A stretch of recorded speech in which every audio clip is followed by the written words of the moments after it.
Hello guys, welcome back to my channel Simply CM, at right now ay nasa Manila na tayo guys. Nasa Manila na tayo kasi in 2 days time ay uwi na tayo ng Denmark, and right now naka-check-in kami dito sa Savoy Hotel. Mga 300 meters lang siya from Naiya. So, sobrang convenient na guys. Pero guys, ang pagod namin, grabe. We've been here in Manila mga 9 na ng umaga, pero yung check-in time dito is 3 in the afternoon. Kaya, my God, so many hours na kailangan naming maghintay.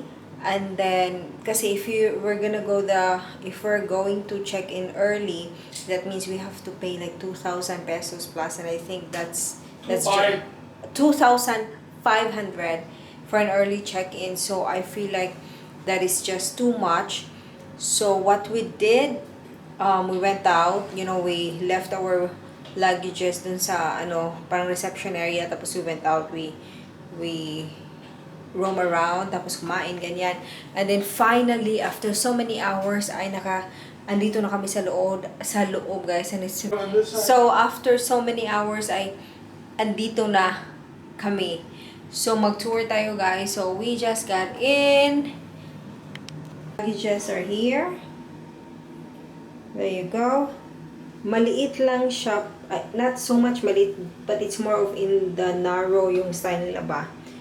So, yan. And then, that's me. Ganda din. Ganda! And then, pag andito ka, so, ito yung mga towel nila.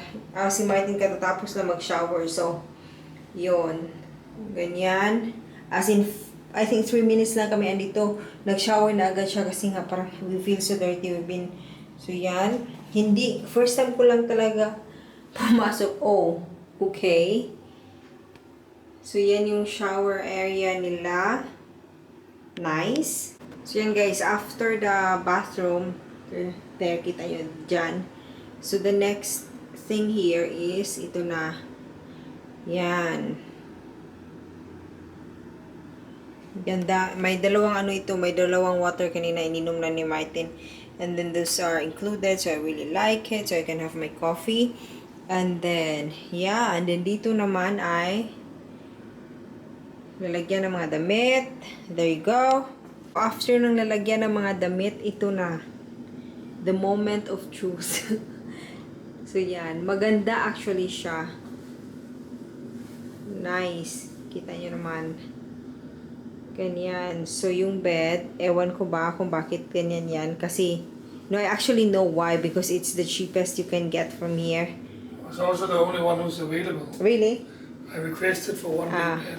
Okay, so we could have, husband requested. So we could have husband, wifey child. Husband requested for a big bed, but then it's not available. But this is fine. This is good. So, yan. Then we can sleep. We can really sleep. So, there. Tapos, may patisyo, may mga paganyan. You know what's lacking here, I have to say, is like table. Like a real table. Or coffee table. Ano ba? So, maganda siya kasi may pasufa dyan. So, nice. Malaki siya guys. So, kasya si Martin kahit papano.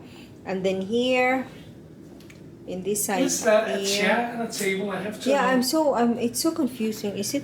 Can I sit? But if you sit here, it's also very. I'm not gonna sit there. No, I cannot, because look at the legs will be so. I think I should try it. Because I was actually thinking, okay, I can sit here and this is gonna be my table.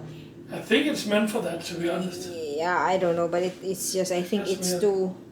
I think it's for kids maybe, if ever. And then in here, first time nating i-open. Sharing. The freeway. Yeah, so kitang-kita talaga ang city. Ganyan, nothing special.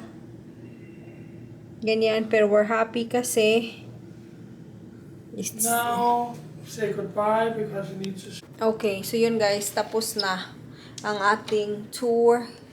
Close na natin yan kasi hindi pa talaga ako natulog guys. As in, hindi pa talaga ako natulog since last night.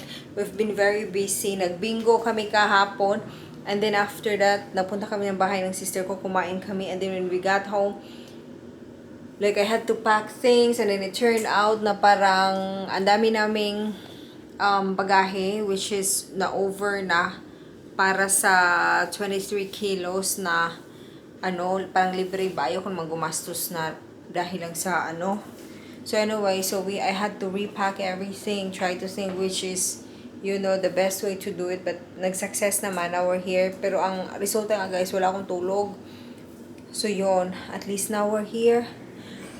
Makakapag-relax na talaga.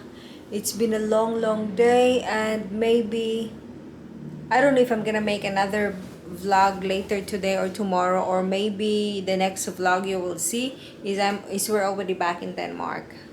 And that is also okay kasi sa Denmark daw ngayon guys, painit na daw. Wala na masyadong snow. It's starting to get warmer, so it's very, very nice. Yes, that's it. See you.